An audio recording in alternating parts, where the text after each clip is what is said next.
अगर आप एक भारतीय हैं तो ये वीडियो देखना आपके लिए उतना ही ज़्यादा ज़रूरी है जितना ज़रूरी है आपके लिए सांस लेना है। ध्यान से समझिएगा, हुआ क्या है हमारे भारत देश में कि ये जितने भी विदेशी कंपनियां आई हैं ना भारत में, उन सब का कोई मूल ये नहीं था कि भैया भारत में हम चलो नई टेक्नोलॉजी लेकर के जाएंगे या भारत में कुछ ऐसा दे देंगे जो भारत ने आज से पहले कभी ना देखा हो। ये सब झूठ है। भारत ने वो सब कुछ देख लिया है जहां तक वो बेचारे देख के भी नहीं आ पाए हैं। मतलब वो सोच भी नहीं सकते वो भारत ने देखा है। आप सोचिए, जिस भारत ने जीरो दिया पूरे दुनिया को, जिसके आधार पर आज ये कोडिंग चल रहा है या उसी कोडिंग के आधार पर ये बड़ी बड़ी सोशल मीडिया कंपनीज बनी है, तो वो सोशल मीडिया कंपनीज का भारत में आने का कारण क्या है? क्या ये कारण है कि उससे सोशल मीडिया से सबकी लाइफ बदल जाएगी? ऐसा तो बहुत देखने मिला है, लेकिन कम मिला है, बल्कि नुकसान ज़्यादा हो गया है। तो ये सोशल मीडिया की टेक्नोलॉजी भारत में इसलिए नहीं आई कि भैया ये बहुत ही कोई यूनिक टेक्नोलॉजी है, वो इसलिए आई कि भैया प्रॉफिट छापना है। अब आप देखें कि सोशल मीडिया की जो मुख्य कंपनियां हैं, जो भारत में जितनी बड़ी बड़ी कंपनियां हैं, वो सबके अगर उनके मूल देश में देखा जाए, ओरिजिन देश में देखा जाए, तो कुछ नहीं है। जनसंख्या आप देखेंगे 30 करोड़ 40 करोड़, लेकिन भारत में अगर आप आए तो 150 करोड़। तो आप खुद सोचिए ना, अगर आपका कोई व्यवसाय हो, उसमें से 40 करोड़ तो मान लीजिए जनसंख्या ही है, यूजर डाउनलोड करने वाले मिल जाएंगे 10-20 करोड़, डेली एक्टिव यूजर मिल जाएंगे वही कुछ करोड़ के नीचे ही रहेंगे। लेकिन वही सेम चीज अगर किसी दूसरे देश में जाकर के आपको 1 करोड़ ना मिले, 10 करोड़ 20 करोड़ 30 करोड़, जब उनका एनालिसिस होता है ना, पूरे डेटा साइंटिस्ट लगा करके बैठते हैं, तब जो डेटा आता है, तब जो उनके मुंह में लालच आता है, तो उसके आधार पर वे आते हैं। और यही सेम कहानी हर विदेशी कंपनी की है। ये तो हमने सोशल मीडिया में बात कर लिया, टेक्नोलॉजी में बात कर लिया, बट अगर आप खाने में देखें, पीने में देखें या किसी अन्य चीज में देखें, कोई बिस्किट बेच रहा है, कोई मैदा बेच रहा है, कोई चीनी भारत को खिला रहा है, कोई कुछ अधर्मी भ्रष्टता वाली पूरी भारत में चीजें फैला रहा है, वो सब यही कर रहे हैं।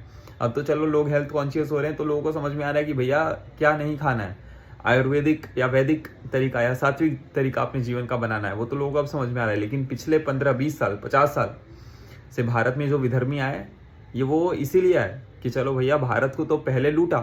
पहले क्या था? पहले शोषण करके लूटा गया, फिजिकल शोषण, शारीरिक शोषण, पर अब मानसिक शोषण। भारत को कुछ पता नहीं, क्यों नहीं पता? ज्ञान तो हमने सब छीन लिया, ज्ञान सारा जला दिया। आप जानते ही होंगे 6 महीनों तक जो ज्ञान जलता रहे, सोचिए कितना अखंड ज्ञान होगा।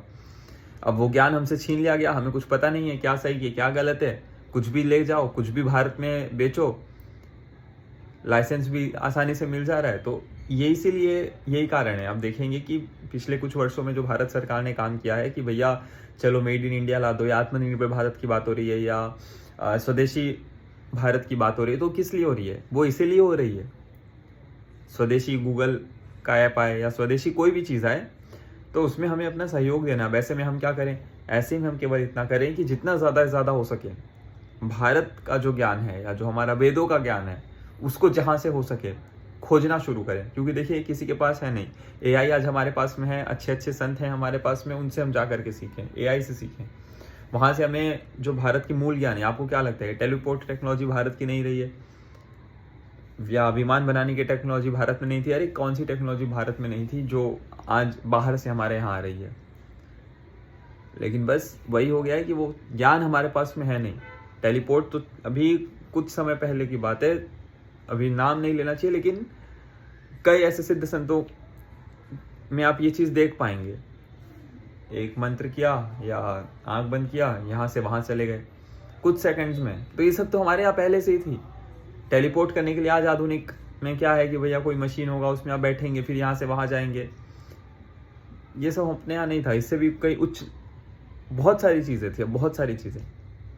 किसी विशेष लॉन्ग वीडियो में बात करेंगे। बाकी आप बताएं इस पर आपके क्या भाव है, आपके क्या विचार हैं, और इसको हम कैसे बेहतर बना सकते हैं, इस पर भी आपके कोई विचारों को टिप्पणी भाग में अवश्य साझा करें।